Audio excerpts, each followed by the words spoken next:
Hi, my name is DJC, and this is a quick tutorial video on how I do looping.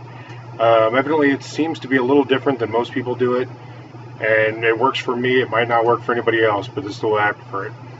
This works in Serato very well. I do believe it'll work in Tractor, but I'm not an avid Tractor user, so I couldn't 100% tell you.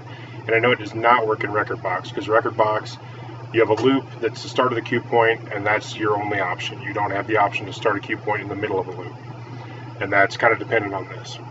So, this track, if you start it at the last 4 beats before the actual vocals start, this is what you get. We gon' clap back, we gon' So you go right into the song. Really easy. So what I do is loop it the last 4 beats. Works great. But that's the problem. You end up with that little bit of vocal that's on beat 3 of 4. You end up with that little bit, and a lot of times that'll be a drop or a sound effect, or there's something that screws up that 4-beat loop. What you can do, drop down to a 1-beat loop, and then I use loop shift. You can do it manually too, just as easy. The loop shift back 1 beat, and then expand that to a 4. Now when you start from your cue point, you have a loop with no vocal in it, so it sounds super clean. The plus of this is basically now I can loop this for 4 beats, I can loop this for 64 beats, whatever I need to get the mix in great.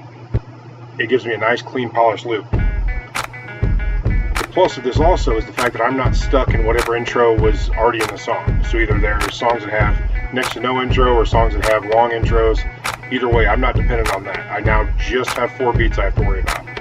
So if I want to drop in later in an intro, or later during the chorus of another song when I'm trying to mix out, or just basically do like a hip-hop track that has next to no chorus to it that's a real short guy, cool, no problem. You can mix out of it with this. It gives you a little bit more freedom and a little bit more comfort in how you want to mix.